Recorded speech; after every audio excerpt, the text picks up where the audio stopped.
IDJ. Audiolibros. Te invitamos a que te suscribas y posteriormente te dejes sumergir en un mar de literatura para fomentar todo tu potencial y tu crecimiento espiritual. Berenice. Edgar Allan Poe. Berenice. La desdicha es muy variada. La desgracia cunde multiforme en la tierra. Desplegada por el ancho horizonte, como el arco iris, sus colores son tan variados como los de este, a la vez tan distintos y tan íntimamente unidos. Desplegada por el ancho horizonte como el arco iris. ¿Cómo es que de la belleza ha derivado un tipo de fealdad, de la alianza y la paz, un símil del dolor? Igual que en la ética el mal es consecuencia del bien, en realidad de la alegría nace la tristeza. O la memoria de la dicha pasada es la angustia de hoy, o las agonías que son se originan en los éxtasis que pudieron haber sido. Mi nombre de pila es Egaeus, no diré mi apellido. Sin embargo, no hay en este país torres más venerables que las de mi sombría y lúgubre mansión. Nuestro linaje ha sido llamado raza de visionarios y en muchos sorprendentes detalles, en el carácter de la mansión familiar, en los frescos del salón principal, en los tapices de las alcobas, en los relieves de algunos pilares de la sala de armas, pero sobre todo en la galería de cuadros antiguos, en el estilo de la biblioteca y, por último, en la naturaleza muy peculiar de los libros, hay elementos suficientes para justificar esta creencia. Los recuerdos de mis primeros años se relacionan con esta mansión y con sus libros, de los que ya no volveré a hablar. Allí murió mi madre. Allí nací yo. Pero es inútil decir que no había vivido antes, que el alma no conoce una existencia previa. ¿Lo negáis? No discutiremos este punto. Yo estoy convencido, pero no intento convencer. Sin embargo, hay un recuerdo de formas etéreas, de ojos espirituales y expresivos, de sonidos musicales y tristes, un recuerdo que no puedo marginar, una memoria como una sombra, vaga, variable, indefinida, vacilante, y como una sombra también por la imposibilidad de librarme de ella mientras brille la luz de mi razón. En esa mansión nací yo. Al despertar de repente de la larga noche de lo que parecía, sin serlo, la no existencia, a regiones de hadas, a un palacio de imaginación, a los extraños dominios del pensamiento y de la erudición monásticos, no es extraño que mirase a mi alrededor con ojos asombrados y ardientes, que malgastara mi niñez entre libros y disipara mi juventud en ensueños. Pero si es extraño que pasaran los años y el apogeo de la madurez me encontrara viviendo aún en la mansión de mis antepasados, es asombrosa la parálisis que cayó sobre las fuentes de mi vida, asombrosa la inversión completa en el carácter de mis pensamientos más comunes. Las realidades del mundo terrestre me afectaron como visiones, solo como visiones, mientras las extrañas ideas del mundo de los sueños, por el contrario, se tornaron no en materia de mi existencia cotidiana, sino realmente en mi cínica y total existencia. Berenice y yo éramos primos y crecimos juntos en la mansión de nuestros antepasados. Pero crecimos de modo distinto, yo, enfermizo, envuelto en tristeza, ella, ágil, graciosa, llena de fuerza, suyos eran los paseos por la colina, míos, los estudios del claustro, yo, viviendo encerrado en mí mismo, entregado en cuerpo y alma a la intensa y penosa meditación, ella, vagando sin preocuparse de la vida, sin pensar en las sombras del camino ni en el silencioso vuelo de las horas de alas negras. Berenice. Invoco su nombre, Berenice. Y ante este sonido se conmueven mil tumultuosos recuerdos de las grises ruinas. Acude vívida su imagen a mí, como en sus primeros días de alegría y de dicha. Oh encantadora y fantástica belleza. Oh sílfide entre los arbustos de Arnheim. Oh náyade entre sus fuentes. Y entonces todo es misterio y terror, y una historia que no se debe contar. Una enfermedad mortal cayó sobre ella como el simún, y, mientras yo la contemplaba, el espíritu del cambio la arrasó, penetrando en su mente, en sus costumbres y en su carácter, y de la forma más sutil y terrible llegó a alterar incluso su identidad. ¡Ay! La fuerza destructora iba y venía, y la víctima. ¿Dónde estaba? Yo no la conocía, o, al menos, ya no la reconocía como Berenice. Entre la numerosa serie de enfermedades provocadas por aquella primera y fatal, que desencadenó una revolución tan horrible en el ser moral y físico de mi prima, hay que mencionar como la más angustiosa y obstinada una clase de epilepsia que con frecuencia terminaba en catalepsia, estado muy parecido a la extinción de la vida, del cual, en la mayoría de los casos, se despertaba de forma brusca y repentina. Mientras tanto, mi propia enfermedad, pues me han dicho que no debería darle otro nombre, mi propia enfermedad, digo, crecía con extrema rapidez, asumiendo un carácter monomaníaco de una especie nueva y extraordinaria, que se hacía más fuerte cada hora que pasaba y, por fin, tuvo sobre mí un incomprensible ascendiente. Esta monomanía, si así tengo que llamarla, consistía en una morbosa irritabilidad de esas propiedades de la mente que la ciencia psicológica designa con la palabra atención. Es más que probable que no me explique, pero temo, en realidad, que no haya forma posible de transmitir a la inteligencia del lector corriente una idea de esa nerviosa intensidad de interés con que en mi caso las facultades de meditación, por no hablar en términos técnicos, actuaban y se concentraban en la contemplación de los objetos más comunes del universo. Reflexionar largas, infatigables horas con la atención fija en alguna nota trivial, en los márgenes de un libro o en su tipografía, estar absorto durante buena parte de un día de verano en una sombra extraña que caía oblicuamente sobre el tapiz o sobre la puerta, perderme toda una noche observando la tranquila llama de una lámpara o los rescoldos del fuego, soñar días enteros con el perfume de una flor. Repetir monótonamente una palabra común hasta que el sonido, gracias a la continua repetición, dejaba de suscitar en mi mente alguna idea, perder todo sentido del movimiento o de la existencia física, mediante una absoluta y obstinada quietud del cuerpo, mucho tiempo mantenida. Estas eran algunas de las extravagancias más comunes y menos perniciosas provocadas por un estado de las facultades mentales, en realidad no único, pero capaz de desafiar cualquier tipo de análisis o explicación. Pero no se me entienda mal. La excesiva, intensa y morbosa atención, excitada así por objetos triviales en sí, no tiene que confundirse con la tendencia a la meditación, común en todos los hombres y a la que se entregan de forma particular las personas de una imaginación inquieta. Tampoco era, como pudo suponerse al principio, una situación grave ni la exageración de esa tendencia, sino primaria y esencialmente distinta, diferente.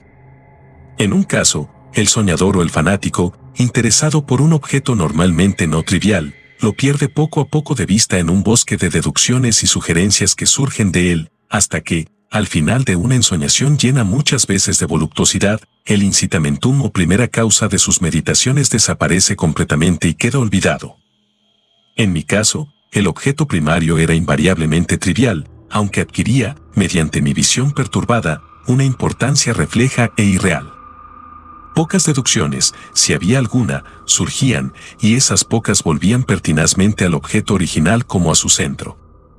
Las meditaciones nunca eran agradables, y al final de la ensoñación, la primera causa, lejos de perderse de vista, había alcanzado ese interés sobrenaturalmente exagerado que constituía el rasgo primordial de la enfermedad. En una palabra, las facultades que más ejercía la mente en mi caso eran, como ya he dicho, las de la atención, mientras que en el caso del soñador son las de la especulación. Mis libros, en esa época, si no servían realmente para aumentar el trastorno, compartían en gran medida, como se verá, por su carácter imaginativo e inconexo, las características peculiares del trastorno mismo. Puedo recordar, entre otros, el tratado del noble italiano Coelho Secan Descurio, de Amplitudine Beati Regni Dei, la grandeza del reino santo de Dios, la gran obra de San Agustín, de Civitate Dei, la ciudad de Dios, y la de Tertuliano, de Carne Christi, la carne de Cristo, cuya sentencia paradójica, mortus est Dei filies, credibile est quia ineptum est, et sepultus resurrexit, certum est quia impossibile est, ocupó durante muchas semanas de inútil y laboriosa investigación todo mi tiempo. Así se verá que, arrancada de su equilibrio solo por cosas triviales, mi razón se parecía a ese peñasco marino del que nos habla Ptolomeo Hefestión, que resistía firme los ataques de la violencia humana y la furia más feroz de las aguas y de los vientos, pero temblaba a simple contacto de la flor llamada sfódelo. Y aunque para un observador desapercibido pudiera parecer fuera de toda duda que la alteración producida en la condición moral de Berenice por su desgraciada enfermedad me habría proporcionado muchos temas para el ejercicio de esa meditación intensa y anormal, cuya naturaleza me ha costado bastante explicar, sin embargo no era este el caso. En los intervalos lúcidos de mi mal, la calamidad de Berenice me daba lástima y, profundamente conmovido por la ruina total de su hermosa y dulce vida, no dejaba de meditar con frecuencia, amargamente, en los prodigiosos mecanismos por los que había llegado a producirse una revolución tan repentina y extraña. Pero estas reflexiones no compartían la idiosincrasia de mi enfermedad y eran como las que se hubieran presentado, en circunstancias semejantes, al común de los mortales. Fiel a su propio carácter, mi trastorno se recreaba en los cambios de menor importancia, pero más llamativos, producidos en la constitución física de Berenice, en la extraña y espantosa deformación de su identidad personal. En los días más brillantes de su belleza incomparable no la amé. En la extraña anomalía de mi existencia, mis sentimientos nunca venían del corazón y mis pasiones siempre venían de la mente. En los brumosos amaneceres, en las sombras entrelazadas del bosque al mediodía y en el silencio de mi biblioteca por la noche ella había flotado ante mis ojos y yo la había visto, no como la Berenice viva y palpitante, sino como la Berenice de un sueño, no como una moradora de la tierra, sino como su abstracción, no como algo para admirar, sino para analizar, no como un objeto de amor, sino como tema de la más abstrusa aunque inconexa especulación. Y ahora temblaba en su presencia y palidecía cuando se acercaba, sin embargo, lamentando amargamente su decadencia y su ruina, recordé que me había amado mucho tiempo, y que, en un momento aciago, le hablé de matrimonio. Y cuando, por fin, se acercaba la fecha de nuestro matrimonio, una tarde de invierno, en uno de esos días intempestivamente cálidos, tranquilos y brumosos, que constituyen la nodriza de la bella Alcíone, estaba yo sentado, y creía encontrarme solo en el gabinete interior de la biblioteca y, al levantar los ojos, vi a Berenice ante mí. Fue mi imaginación excitada, la influencia de la atmósfera brumosa, la incierta luz crepuscular del aposento, los vestidos grises que envolvían su figura los que le dieron un contorno tan vacilante e indefinido. No sabría decirlo. Ella no dijo una palabra, y yo por nada del mundo hubiera podido pronunciar una sílaba. Un escalofrío helado cruzó mi cuerpo, me oprimió una sensación de insufrible ansiedad, una curiosidad devoradora invadió mi alma, y, reclinándome en la silla, me quedé un rato sin aliento, inmóvil, con mis ojos clavados en su persona. ¡Ay! Su delgadez era extrema, y ni la menor huella de su ser anterior se mostraba en una sola línea del contorno. Mi ardiente mirada cayó por fin sobre su rostro. La frente era alta, muy pálida y extrañamente serena, lo que en un tiempo fuera cabello negro azabache caía parcialmente sobre la frente y sombreaba las sienes hundidas con innumerables rizos de un color rubio reluciente, que contrastaban discordantes, por su matiz fantástico, con la melancolía de su rostro. Sus ojos no tenían brillo y parecían sin pupilas, y esquivé involuntariamente su mirada vidriosa para contemplar sus labios, finos y contraídos. Se entreabrieron, y en una sonrisa de expresión peculiar los dientes de la desconocida Berenice se revelaron lentamente a mis ojos. Quiera Dios que nunca los hubiera visto o que, después de verlos, hubiera muerto. El golpe de una puerta al cerrarse me distrajo, y, al levantar la vista, descubrí que mi prima había salido del aposento. Pero de los desordenados aposentos de mi cerebro, ay, no había salido ni se podía apartar el blanco y horrible espectro de los dientes. Ni una mota en su superficie, ni una sombra en el esmalte, ni una mella en sus bordes había en los dientes de esa sonrisa fugaz que no se grabara en mi memoria. Ahora los veía con más claridad que un momento antes. Los dientes. Los dientes. Estaban aquí, y allí, y en todas partes, visibles y palpables ante mí, largos, finos y excesivamente blancos, con los pálidos labios contrayéndose a su alrededor, como en el mismo instante en que habían empezado a crecer. Entonces llegó toda la furia de mi monomanía, y yo luché en vano contra su extraña e irresistible influencia. Entre los muchos objetos del mundo externo solo pensaba en los dientes. Los anhelaba con un deseo frenético. Todas las demás preocupaciones y los demás intereses quedaron supeditados a esa contemplación. Ellos, Ellos eran los únicos que estaban presentes a mi mirada mental, y en su insustituible individualidad llegaron a ser la esencia de mi vida intelectual. Los examiné bajo todos los aspectos. Los vi desde todas las perspectivas. Analicé sus características. Estudié sus peculiaridades. Me fijé en su conformación. Pensé en los cambios de su naturaleza. Me estremecí al atribuirles, en la imaginación, un poder sensible y consciente y, aun sin la ayuda de los labios, una capacidad de expresión moral. De Mademoiselle Sayé se ha dicho con razón que tous es pas taillentes sentiments, y de Berenice yo creía seriamente que tous es dense taillentes idees. Des idees. Ah, este absurdo pensamiento me destruyó. Des idees. Ah, por eso los codiciaba tan desesperadamente. Sentí que solo su posesión me podría devolver la paz, devolviéndome la razón. Y la tarde cayó sobre mí, y vino la oscuridad, duró y se fue, y amaneció el nuevo día, y las brumas de una segunda noche se acumularon alrededor, y yo seguía inmóvil, sentado, en aquella habitación solitaria, y seguí sumido en la meditación, y el fantasma de los dientes mantenía su terrible dominio, como si, con una claridad viva y horrible, flotara entre las cambiantes luces y sombras de la habitación. Al fin irrumpió en mis sueños un grito de horror y consternación, y después, tras una pausa, el ruido de voces preocupadas, mezcladas con apagados gemidos de dolor y de pena. Me levanté de mi asiento y, abriendo las puertas de la biblioteca, vi en la antesala a una criada, deshecha en lágrimas, quien me dijo que Berenice ya no existía. Había sufrido un ataque de epilepsia por la mañana temprano, y ahora, al caer la noche, ya estaba preparada la tumba para recibir a su ocupante y terminados los preparativos del entierro. Me encontré sentado en la biblioteca, y de nuevo solo. Parecía que había despertado de un sueño confuso y excitante. Sabía que era medianoche y que desde la puesta del sol Berenice estaba enterrada. Pero no tenía una idea exacta, o por lo menos definida, de ese melancólico periodo intermedio.